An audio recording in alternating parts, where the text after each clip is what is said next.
Hi, this is David, and I'm out in woods that Susan and I planted. This is at the old home place on the farm, and we planted this area back in 1976. It's got several nice walnuts we planted. Got some volunteer red maple in there. We planted in here white pine and walnut, and we got a few good walnuts out of it. But white pines are disappearing. There's one right there. White pines have pretty well disappeared out of here. They were acting as trainers, and they passed out as hardwoods crowded them. And then over here, this is a more recent planting. We did this around 1990, I guess. And ash is what we had available. We got a few others. We got some cypresses in here, and we've got we've got bur oaks and shumard oaks in there. That green one you see over there is a shumard oak. We got a few of those, a few bur oaks. But I want you all to look at this ash. This is what the emerald ash borer is doing for us. These ash trees are all going. Of course, we planted them with the thought of using them for firewood, but what's happened now with the emerald ash borer is they're going so fast that this is going to be the last year we get firewood out of these. You can see the condition of these trees. So this is going to be transitioning. Walk over here and take a look at this. This is pretty much one of our typical ash trees, and you can see the worm galleries in here where the emerald ash borer larvae have worked on this. These are easy sizes to work up. The tops are pretty rotten, and we've got volunteers like this persimmon. That's a nice little wildlife tree. It'll never make lumber. And there we've got a cypress. There we've got a hickory, and I'm thinking that's a shellbark hickory because we stuck a lot of those. We stuck a lot of nuts out here for shellbark hickory. And this is a nice shumard oak. And boy, look at that. That's a nice tree. Needs just a little pruning. We really like shumard. That's a really fine red oak. And I've been seeing pecans that have volunteered in here. There's a walnut. So as these trees die, we have other trees volunteering. So here's a black walnut. This is a nice one. You can see in years past the deer have dinged it up. The deer have dinged it up right there. So that's going to make a tree. But boy, look there, you see these trees busted down. Tops are gone. You can see busted tree tops in here. These trees are sincerely dead. But we've got others in here, so it's not going to be a total disaster. But there's more firewood here than we'll get stored away. And of course, with all these trees going, you've got another problem. You see all the green in there. It's autumn olive. It was in here. It wasn't a big problem. Now with the loss of shade, we're seeing autumn olive explode. So I'll be in here with herbicide this winter, treating some of that to try to beat it back. So it's always something. But our timber is a joy to us. We really like working with it. And there you see, the deer's been there. And seeing lots of deer sign. Here's a little scrape. And there's been a really active buck in here. Here's a walnut. This is what deer will do to your walnuts. Deer like to rub walnuts. They've screwed this one up. This one, see, we've got a scrape. We've got a scrape right here at the base of this walnut. They haven't hurt it though. It's got an opening over here. That's going to close up. This is a pretty nice walnut. right here. It is going to have a spot in there. The deer just love to bang on a walnut.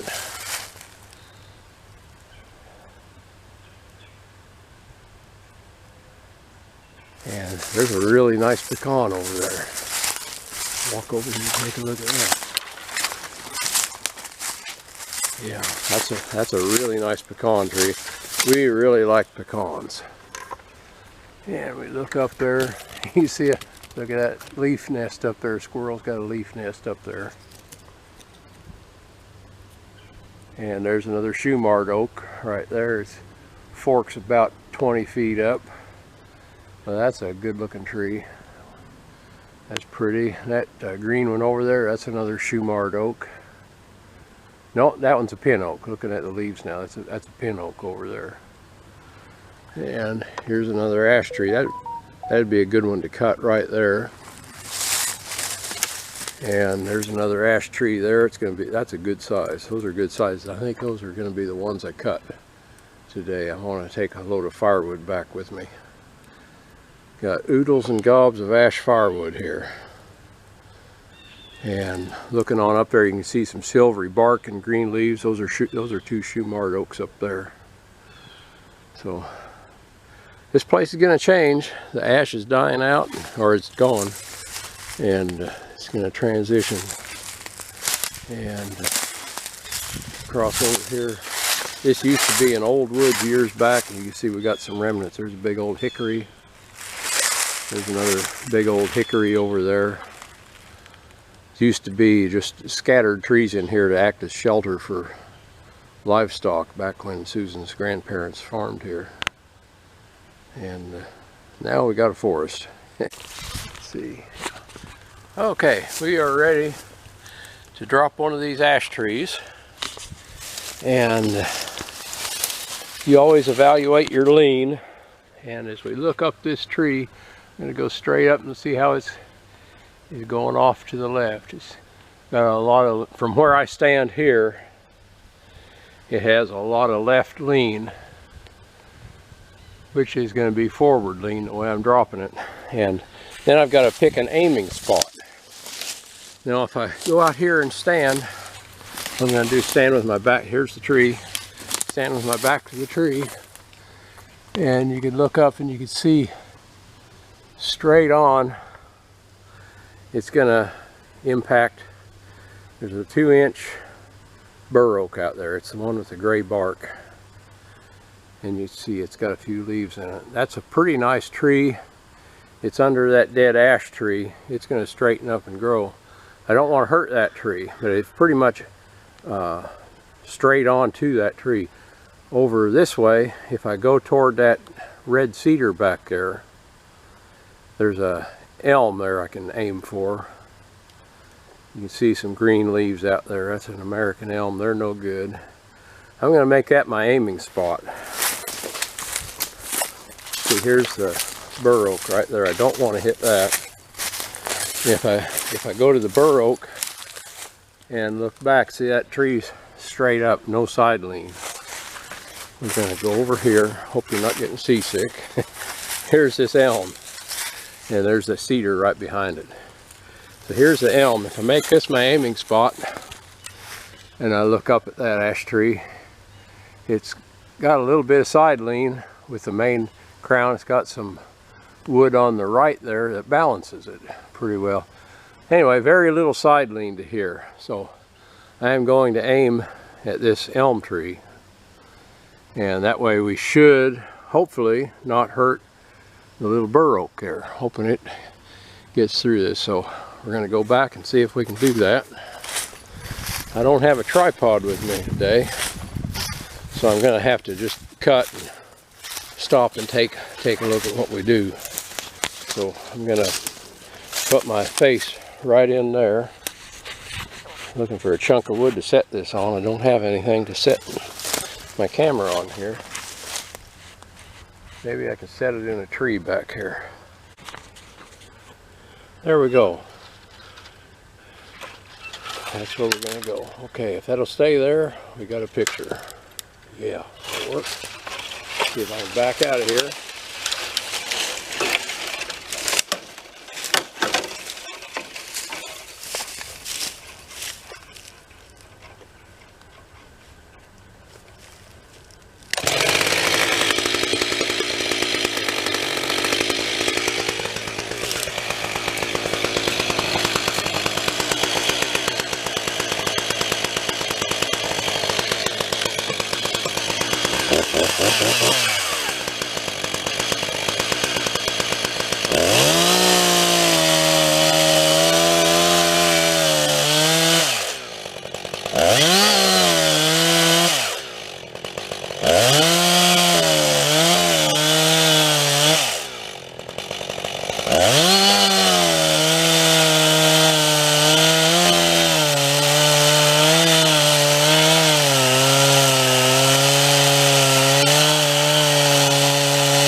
Oh, this went nice. See where we punch through, cut back. Tree went there, and that fork on the right is smashing down the elm tree. And the bur oak is not hurt. Yeah, you see the elm tree down there, and that right fork is laying right on it. Busted the top out of the elm. That's not a problem. Okay, well, I'm going to make some wood. Got some bucking to do. And when you start bucking this, remember, always cut from the compressed side. It's supported out there on the end, supported on this end. The top side is compressed. So we'll start with the top side, wait till it starts to close, then we'll either cut from the bottom or put a wedge in the top. Probably just cut from the bottom. This is not very big. Okay, I'll do a bucking cut or two there. We'll see how that goes.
This one I'm wanting to lay in between that cypress and that stump.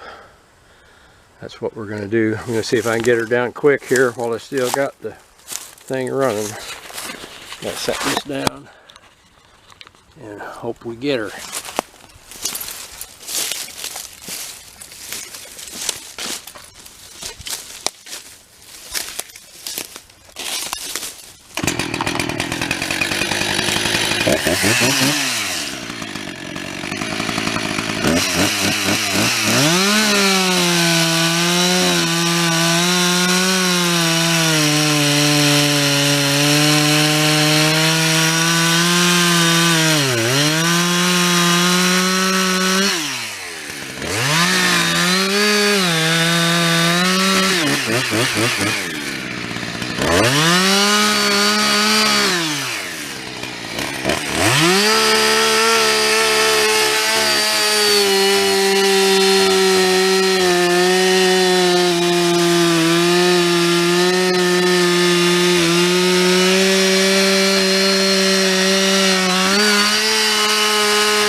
And the fork up there caught that cypress, so we're going to buck that baby down. And it still says I got low battery. We're going to see if we can buck it right there.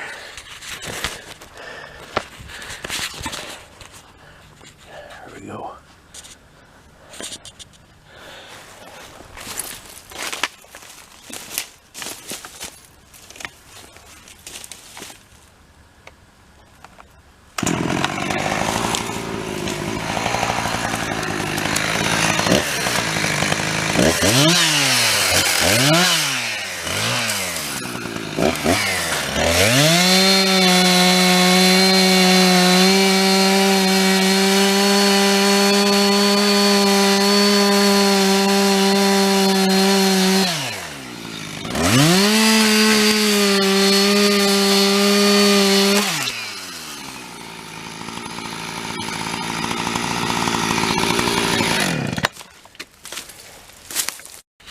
Well, there we go. We got a nice load.